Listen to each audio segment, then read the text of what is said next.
हमारी परम शांति मैं यहाँ महसूस करता हूँ। आप चैन से बैठे, दिलों में चैन है या नहीं है उसका तो भगवान ही जाने, शायद आप कुछ जानते हैं। मैं नहीं कह सकता हूँ कि यहाँ इतनी शांति में महसूस करता हूँ, इसके माने ये है कि मेरे दिल में कुछ चैन है। एक ज़माना था,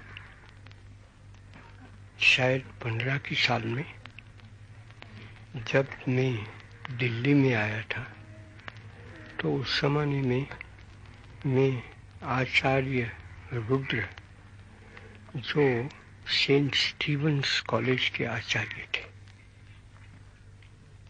वो तो हिंदुस्तानी थे, बंगाल के थे, लेकिन वो चुस्त ख्रिस्ती थे। लेकिन जैसे ख्रिस्ती थे ऐसे ही चुस्त हिंदुस्तानी थे। उनको इसका फख्र नहीं था कि वो बंगाल के हैं, फख्र था कि वो सारे हिंदुस्तान के हैं। और वो ख्रिस्त के जितने कानून थे, संयम था, उसका वो पूरा पालन करते थे। मैं तो उनको पहचानता नहीं था, लेकिन दीनबंधु एंड्रूस वो तो मर गए, रुद्र भी मर गए, वो उनको पहचानते थे और श्रद्धानंद जी पहचानते थे। श्रद्धानंद जी का दर्शन मैंने कभी, जब मैं अफ्रीका से आया उससे पहले नहीं किया था, लेकिन उनके साथ मेरा पत्र व्यवहार तो दक्षिण अफ्रीका से चलता था, इसलिए खतों किताबत से मैं उनको पहचानता था। लेकिन इतना भी आचार्य रुद्र के साथ मेरा संबंध नहीं था। लेकिन कड़ी हम दोनों के बीच में दो व्यक्तियां थे, श्रद्धानंद जी और दीनबंधु एंड्रूस। वहाँ उन्हीं के मार्फत मैं मरहूम हकीम साहब को मिला और डॉक्टर अंसारी को, और उन्होंने मुझको कहा कि हमारे दिल्ली के बादशाह वो अंग्रेज नहीं है, लेकिन हमारे दिल्ली के बादशाह तो ये हकीम साहब हैं। डॉक्टर अंसारी तो बड़े बुजुर्ग हैं, बड़े हैं, बहुत बड़े सर्जन थे, वैद्य थे, अंग्रेजी सब टैलेंट थे। वो तो भी हकीम साहब के मातहत रहते हैं, उनके लिए इतनी कदर थी।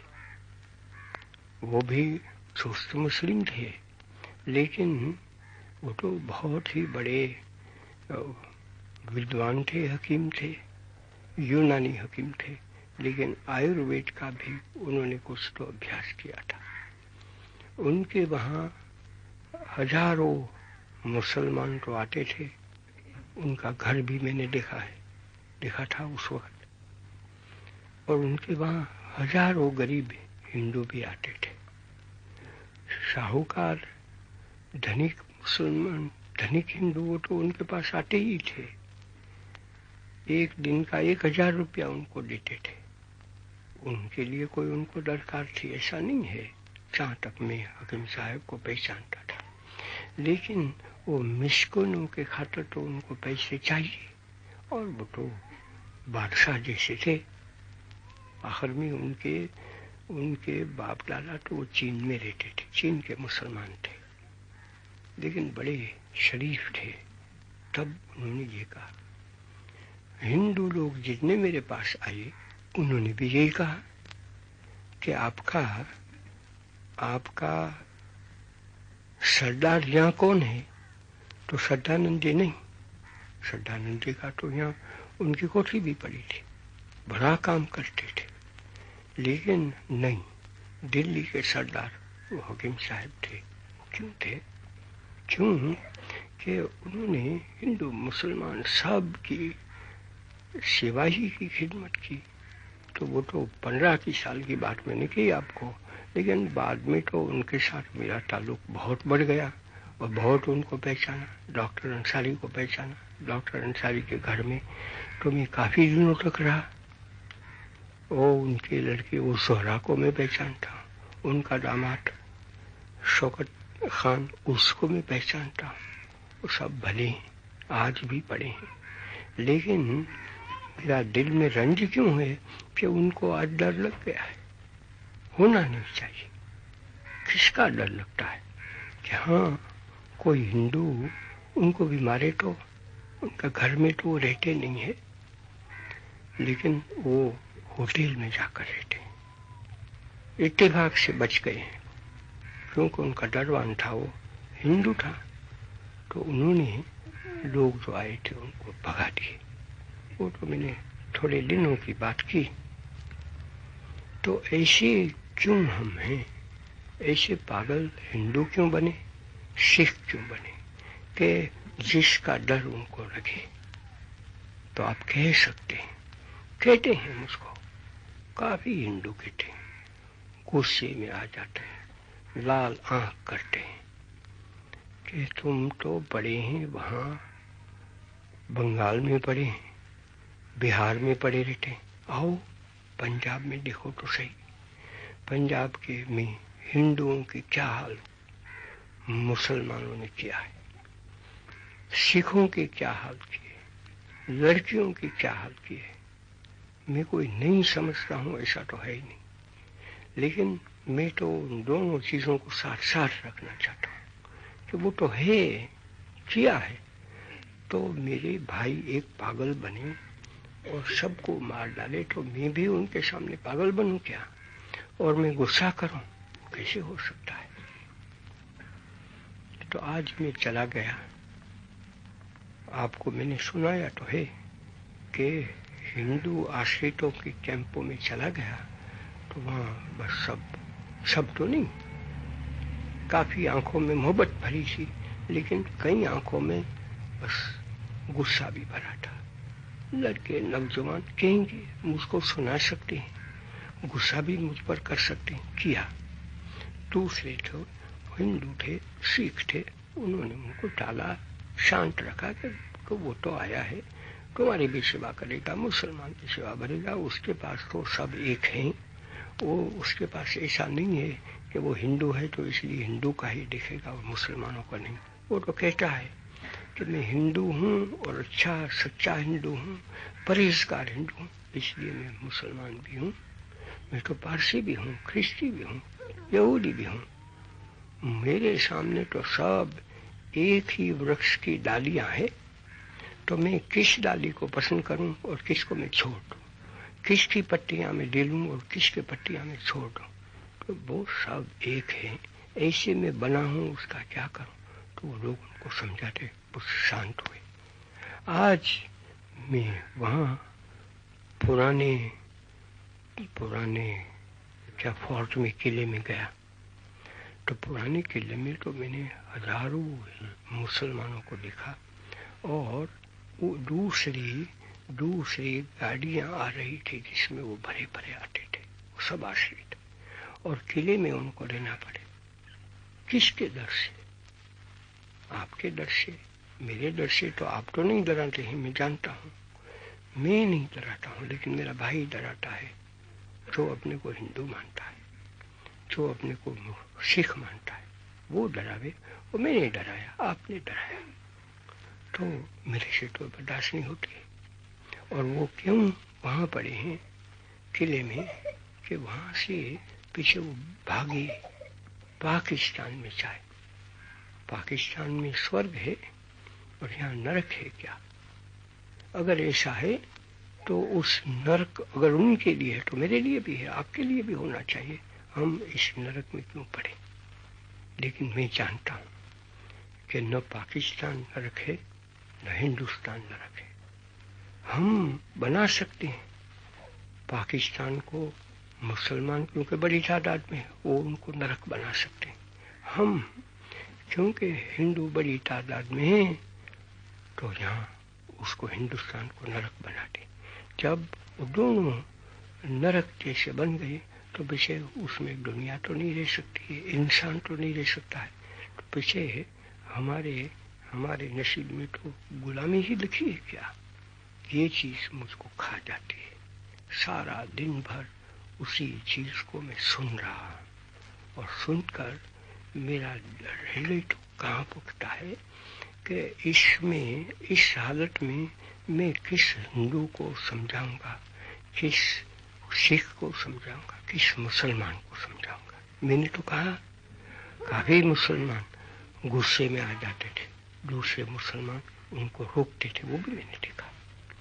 उनके दिलों में मोहब्बत थी, वो समझ गए जो रोकते थे वो कि ये बूढ़ा आया है, वो तो हमारी खिदमत करने के लिए आया है, हमारे आंसू है उसको पूछने के लिए आया है, हम भूखों हैं तो देखने के लिए आया है कि उनको रोटी का टुकड़ा कहीं से मिल सके तो पहुंचाओ, उनको पानी नहीं मिलता है तो उसको पानी पहुंचाओ। मुझे पता नहीं है कि वहाँ पानी मिलता है कि रोटी मिलती है कि नहीं, किसी ने कहा तो सही कि हमारे पास रोटी भी नहीं है, पानी भी नहीं है, लेकिन बात यह है कि मैं तो ऐसी चीजों को देखने के लिए गया, कोई मैं शौक से थोड़ा गया था, मुझको मजे में थोड़ी थी।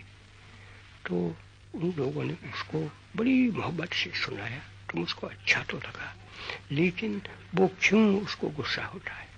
घर बार छोड़ना वो तो किसी को पसंद नहीं आएगा। जैसे वो आश्रित हिंदू बने हैं, उनको कैसे पसंद आ सकता है कि अपनी जायदाद छोड़ी, घर छोड़ा, कितने मर गए और पीछे यहाँ जिंदा आए और पड़े हैं, उससे क्या उनको दिलचस्पी आ सकती है? और पीछे यहाँ खाना कहाँ है, पीना कहाँ है, घर कहाँ पड़ा है, कहीं भी पड़े रहते हैं, तो वो कोई अच्छी बात नहीं, सबके लिए शर्म की बात है। तो मैं तो उनको भी समझाता था, और आप लोगों के मार्फत दूसरे जिसको मेरी आवाज पहुंच सके उनको भी पहुंचाना चाहता हूं कि आपकी दिल्ली बड़ी आलीशान नगरी, जिसमें ऐसा कहते हैं वो जो पुराना किला है वो तो इंद्रप्रस्थ कहा जाता है। कहते हैं हमको कि वो तो महाभारत काल में पांडव यहाँ वहां रहते थे पुराने किले में, और वहां सब जो चीजें बनी वो पुराने किले में बनी। वो आपकी दिल्ली, उसको इंद्रप्रस्थ कहो, उसको दिल्ली कहो, वो जिसमें हिंदू मुसलमान दोनों इकट्ठे होकर पड़े। पीछे कहो कि वो तो मुगल का था, उससे हमें क्या, लेकिन बात तो ये है कि उन्होंने कुछ भी किया लेकिन वो तो हिंदुस्तान के बने। आज मुगल बादशाह के कोई भी हैं तो नहीं कह सकते हैं कि हम तो वहां से दूर से आए तो वहां के हमारे क्या है। उनके सब कुछ यहाँ दिल्ली में रहा और दिल्ली में बने, उसी में से अंसारी बने, उसी में से हकीम साहब, उसी में से कई हिंदू भी बने, हिंदुओं ने भी काफी उनके नीचे नौकरी की। ऐसी आपकी दिल्ली, उसमें हिंदू मुसलमान सब आराम से पढ़े लेते थे, बास दफा लड़ लेते थे, वो तो 2 दिन के लड़े और पीछे एक बन गए। जिसमें एक दफा मैं जानता हूँ कि कोई कातिल ने, खूनी आदमी ने हमारे श्रद्धानंद जी का खून भी किया, लेकिन वही श्रद्धानंद जी वो दिल्ली की जुमा मस्जिद में मुसलमान मोहब्बत से उनको ले गए और वहां उन्होंने बहस सुनाई। ये आपकी दिल्ली है। उसमें हम तो पीछे भले पंजाब से आए, उन्होंने किया, आपने कुछ नहीं किया, लेकिन वो बाहर के थोड़े हैं, पंजाब के वो भी हमारे ही पड़े हैं, सिख है तो भी हमारे हैं, हिंदू है तो भी हमारे हैं। उनका डर क्यों? वो क्यों इस तरह से दिल्ली को आज नामोशी में डाले, और पीछे तो यहाँ की आपकी हुकूमत को नामोशी में डाले। अभी वो सरदार ऊंचा सर रख के चलने वाला, आज मैं आपको कहता हूँ कि उसका सर नीचा हो गया। वो जवाहरलाल, वो हवा में उड़ने वाला आदमी, किसी की परवाह नहीं करेगा, आज वो लाचार बन के बैठ गया है। क्यों लाचार बना? क्यों कि हमने उनको लाचार बनाया। अगर ऐसा ही रहता कि वो पश्चिमी पंजाब के मुस्लिम है, वो ही दीवाने बन गए, वो भी खतरनाक बात है, वो नहीं बनना चाहिए उसको, लेकिन एक बने तो उसकी दवा तो हो सकती है, लेकिन सब बने तो कौन दवा करेगा? वो कोई जवाहरलाल वो थोड़ा ईश्वर है, वो सरदार वो ईश्वर थोड़े हैं, दूसरे उनके साथ जो मंत्री पड़े हैं वो कोई ईश्वर तो नहीं है, उनके पास ईश्वरी ताकत नहीं है। जो बाहर की ताकत, दुनियावी ताकत, वो भी कहाँ उनके पास है। आपका आर्मी वो आपका नहीं है, वो तो जब बनेगा आपका तब कहा जाता है कि वो हमारा आर्मी है, हमारा वो नौकर पड़े, सिविल सर्विस में जो पड़े थे वो हमारे हैं। लेकिन आज अगर वो न रहें तो उसके पास, उसके पीछे कोई दूसरी सल्तनत है सही, जवाहरलाल के पीछे के पाछे या तो सरदार की, उसके पीछे जो सल्तनत पड़ी हो तो आप लोग हैं, मैं हूँ, दिल्ली के जो हिंदू पड़े हैं, सिख पड़े हैं, वो हैं, होने तो चाहिए मुसलमान भी, तो वो उनकी सल्तनत है। वो सल्तनत अगर बिगड़े तो वो कहाँ जाए, किस जगह से उनके पास जो ताकत होनी चाहिए आवे, वो ताकत तो उनको मिल नहीं सकती है। ऐसे हम बने, इसलिए मैं तो बस यही वो लोगों को तो कहता ही हूँ, जो आते हैं उनको भी सुनाता हूँ। काफ़ी हिंदू आ गए, काफ़ी मुसलमान आ गए, उनसे मैंने काफ़ी बहस आज की, लेकिन आखिर में मेरी आह तो ईश्वर के पास चली जाती है। और मैं तो ये कहता हूँ कि मुझको यहाँ से तू उठा ले तो मुझको अच्छा लगेगा, और नहीं तो वैसे दिल्ली जो आज दीवाना बन गया है ऐसा लगता है, उसको तुम अच्छा कर ले जैसे पहले थे। और किसी हिंदू के दिल में या तो सिख के दिल में वो मुसलमानों के लिए गुस्सा न हो। मुझको सुनाते हैं कि लेकिन मुसलमान वो तो कहते हैं अंग्रेजी में ना फिफ्थ कॉलमनिस्ट, उसके मानिए कि बेवफा, इस यहाँ की हुकूमत है उसके बेवफा बने। 4.5 करोड़ मुसलमान पड़े, 4.5 करोड़ मुसलमान अगर बेवफा बनते हैं तो उसमें खोएगा कौन? उनको गंवाना है, और वो इस्लाम को खड्डे में डालेंगे। लेकिन हिंदू को और सिख को वो खड्डे में नहीं डाल सकते हैं 4.5 करोड़ मुसलमान, अगर ऐसी बदगुमानी करे तो उनको खड्डे में पड़ना है। और विषय क्या करेंगे? 4.5 करोड़ मुसलमान को आप ताराज करेंगे, और ताराज नहीं होना चाहते हैं इसलिए वो पाकिस्तान में जाए, कहाँ जाए, क्यों जाए, किसकी शर्म? मैं आपको कहता हूँ कि वो आपकी शर्म है और मेरी शर्म है। कम से कम मैं वो दृश्य देखना नहीं चाहता हूँ मेरी आंखों से। मैं तो ईश्वर को ये कहूँगा कि तब मुझको यहाँ से उठा ले, काफ़ी तुमने मुझको जिंदा रखा है, कोई 78 बरस 79 बरस कोई कम है, मुझको पूरा संतोष है। जो मेरे से बन सकती थी वो मैंने सेवा कर ली, लेकिन अगर नहीं मुझको तो जिंदा रखना चाहता है तो मेरे पास से और भी कुछ काम ले ऐसा कि जिससे मेरा आत्मा को भी संतोष तो पहुँचे कि हाँ तू तो दोनों का दोस्त है, सबका दोस्त है, और सबका दोस्त है इसलिए सब तेरी बात सुनते हैं और सुनेंगे। मैं तो काफ़ी मुसलमानों के साथ बैठता हूँ, उनसे पूछता हूँ, मैं कैसे कहूँ कि वो तो दगाबाज है, मुझको दगा दे रहे हैं। मैं कहता हूँ कि अगर वो दगा देते हैं तो वो दगा उनका तो सगा हो ही नहीं सकता है।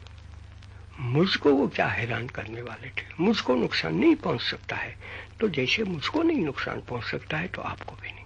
मुसलमानों के पास काफ़ी हथियार पड़े, थोड़े हथियार तो आज उनके पास से ले लिए, वो सब मैं कबूल करता हूँ, पड़े हैं, क्या करेंगे, मुझको मारेंगे, आपको मारेंगे, मारने दो, उसमें क्या पड़ा है। लेकिन हुकूमत कहाँ गई? मैं आपको कहता हूँ कि अगर हम अच्छे बन जाएं, शरीफ बन जाएं, तो हुकूमत को तो देखना ही है, दोनों हुकूमतों को आपस में लड़ने दो। हम आपस में लड़े, हम तो आपस में दोस्त ही रहें, दरकार न करें कि हमको मार डालेंगे। मार डालने वाले कोई पड़ा नहीं है जब तक ईश्वर हमारी रक्षा करता है तो इसलिए मैं कहूँगा कि वो दोनों हुकूकत तो मुझको आज बुरा लगा। कायदे आज़म साहब ने कुछ बहस की है और कहा है कि हिंदुस्तान के यूनियन के जो लोग हैं उन्होंने आप लोगों को नाराज किए हैं, मुसलमानों को। इस वास्ते आप लोगों को यहाँ लाने की हम पैरवी कर रहे हैं पाकिस्तान में, और पीछे आपके लिए खाना भी तैयार करना चाहिए, आपको जमीन भी देना चाहिए।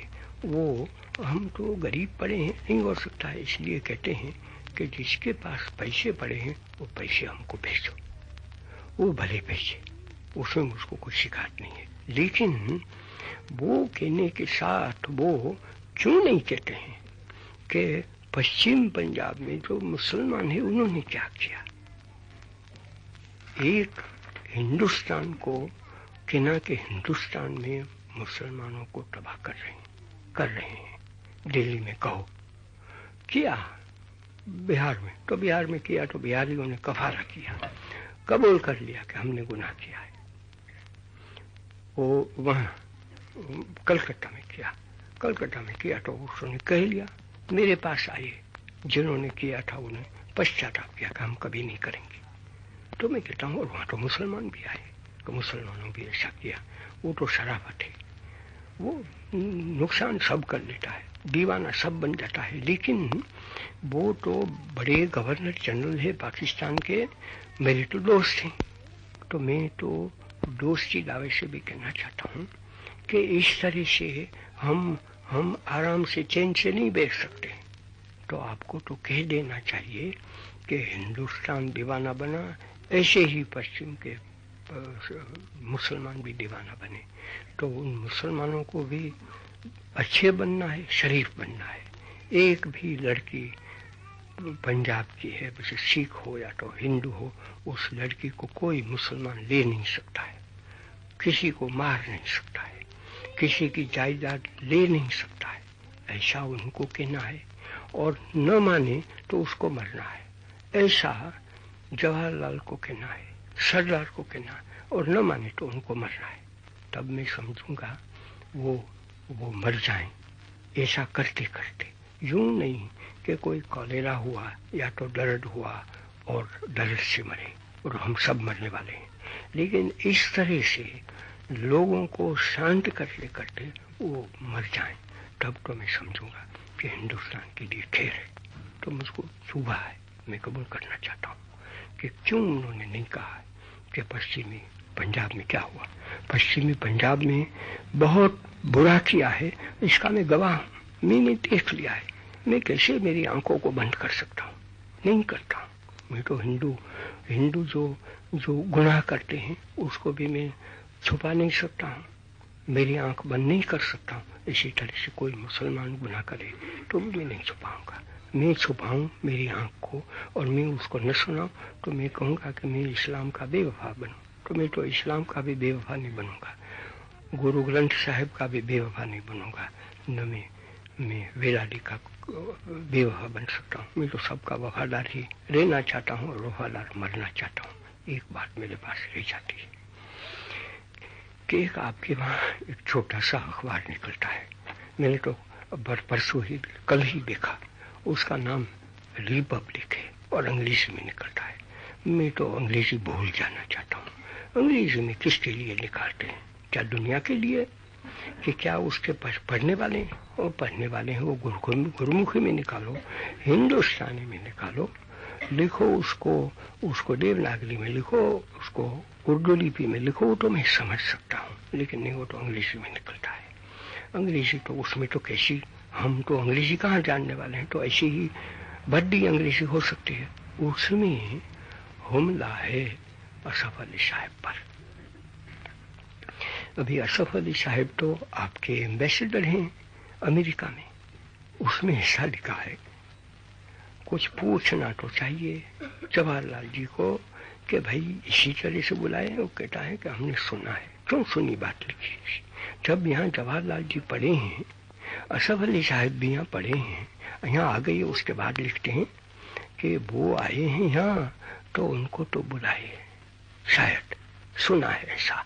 और क्यों बुलाए हैं कि उन्होंने वो तो बेवफाई की हिंदुस्तान के लिए और पाकिस्तान की खुफिया तौर से मदद करने के लिए वो वहां बैठे। अभी देखिए असफ अली, वो तो आपके वहां सदर रहा कांग्रेस में, आप लोगों के वोट से वो तो आए वो असेंबली में, वो असफ अली, और इतने वर्षों से कांग्रेस के खादिम रहे हैं।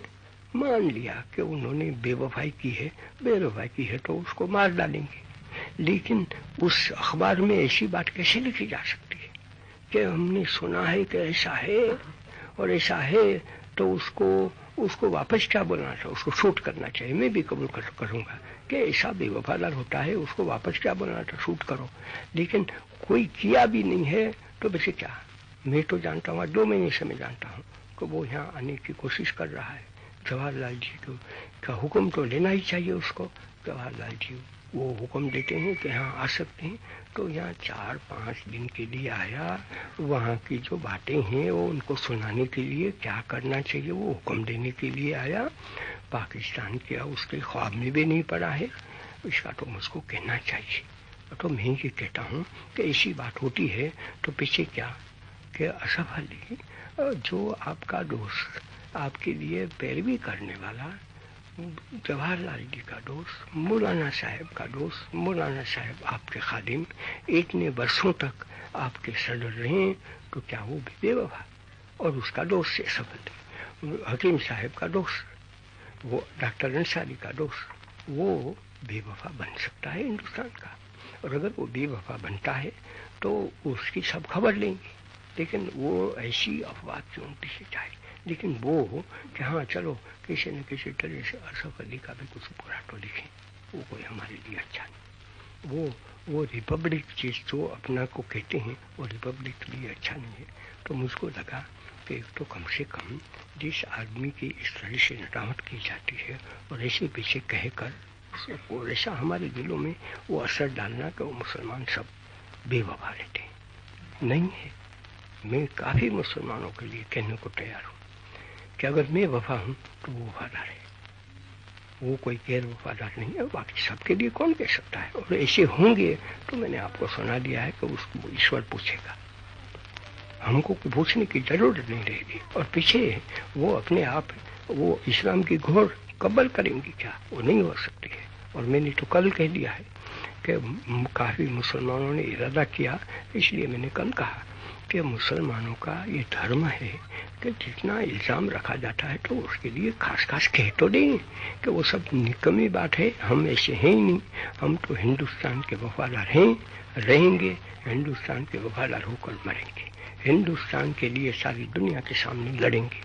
ये उनको करना है, तब तो वो सच्चे मुसलमान है, नहीं तो वो तो बुरे मुसलमान हो जाते हैं। मेरी ऐसी उम्मीद है कि ऐसे मुसलमान हमारे यहाँ हिंदुस्तान में है ही नहीं और न हो, और ऐसा न हो, ऐसा करने के लिए हमको अच्छा बनना है। अभी उठा लो।